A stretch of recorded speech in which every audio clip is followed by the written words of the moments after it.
Hello guys, welcome to back my YouTube channel.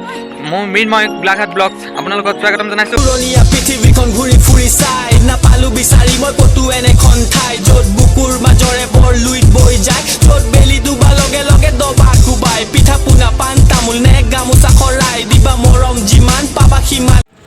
এয়া আমি দুইজন ওলাইছোঁ এতিয়া হাবুঙৰ মন্দিৰ চাবলৈ। আমি এতিয়া হাবুঙলৈ ওলাইছোঁ। আমি এতিয়া ওচৰৰ দেখি বেছি দূৰ নহয়, খুব বেছি 4 কিলোমিটাৰমান হ'ব। সেইবাবে আমি অটো এখন ভাড়া কৰি ল'লোঁ। তাত গৈ কি কি পাওঁ, কি কি দেখুৱাব পাৰোঁ আপোনালোকক দেখুৱাই যাম। এতিয়ালৈকে পোৱাগৈ নাই বাৰু হাবুং। আপোনালোকে হাবুঙৰ অৰ্থটো মূল শব্দটো জানেনে?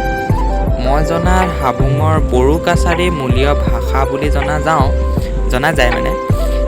ইয়াৰ অৰ্থ হৈছে মাটিৰে ভৰা ঠাই, অৰ্থাৎ নদীৰ পানীয়ে সহায়না পলস জমা হৈ সৃষ্টি হোৱা ভূমি। হা মানে হৈছে মাটি, যেনে হাজাও, হাজং, হালাধি, আৰু বু মানে হৈছে ভৰিৰ পৰা মানে। মই জনাত মানে, আপোনালোকে হয়নে নহয় জনাবচোন মোক কমেণ্টত। হাবুঙৰ পৌৰাণিক কামৰূপ এটা বৃহৎ অঞ্চল, যিটো মানে আহোম ৰাজ্যৰ দ্বিতীয়খন ৰাজধানী বুলি আমি জনা যায়।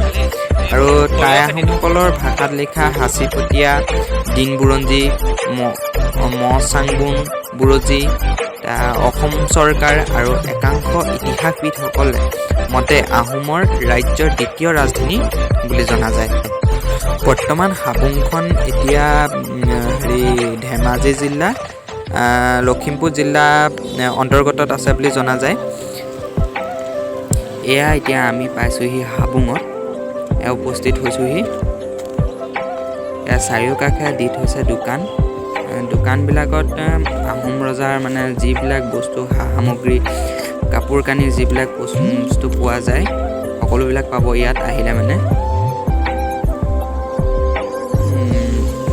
এয়া এতিয়া চাইডে চাৰিওফালে দোকান।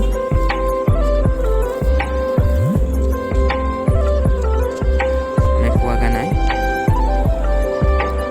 ৰাইট চাইডে সোমাব লাগিব গৈ এতিয়া। এয়া চাৰিওকাষে গছ গছনি দি ধুনীয়াকৈ ৰুই থোৱা আছে, দেখিবলৈও সুন্দৰ। পৰিৱেশটো চাৰিওফালে বাৰু সুন্দৰেই।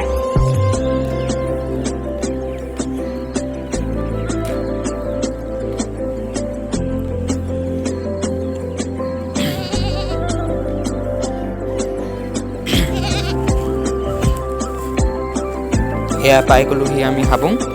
দেখিছে আপোনালোকে, মই এবাৰ ফাৰ্ষ্ট আহিছোঁ ইয়ালৈ। আমাৰ অহাটো দেৰি হ'ল, এতিয়া পিছে ভিতৰত সোমাই গৈছোঁ এতিয়া।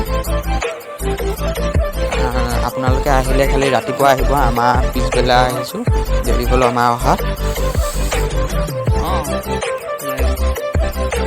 হাবুংখন এতিয়া যিহেতু তাত গৈ গম পালোঁ কেনেকৈ কি হ'ল, হাবুংখন হ'ল। আমি কিতাপতো পঢ়িবলৈ পাইছোঁ হাবুঙৰ বিষয়ে। যিহেতু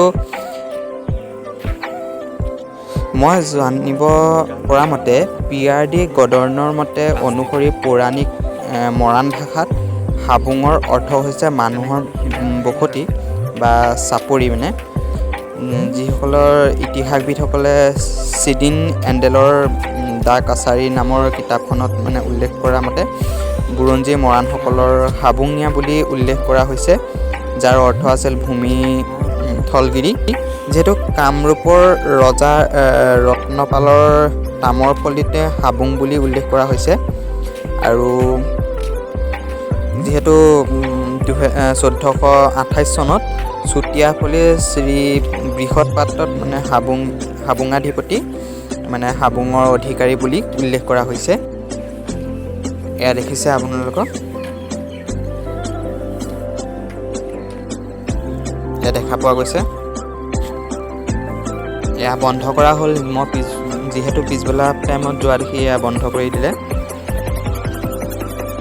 শিলালিপি তথ্য অনুসৰি মানে হাবুং ভাংগা বিজয়া আছিল এখন প্ৰদেশ য'ত ব্ৰাহ্মণসকল দৰ্শন শতিকা কামৰূপ পাল ৰাজবংশৰ ৰত্নপালে স্থাপন কৰিছিল।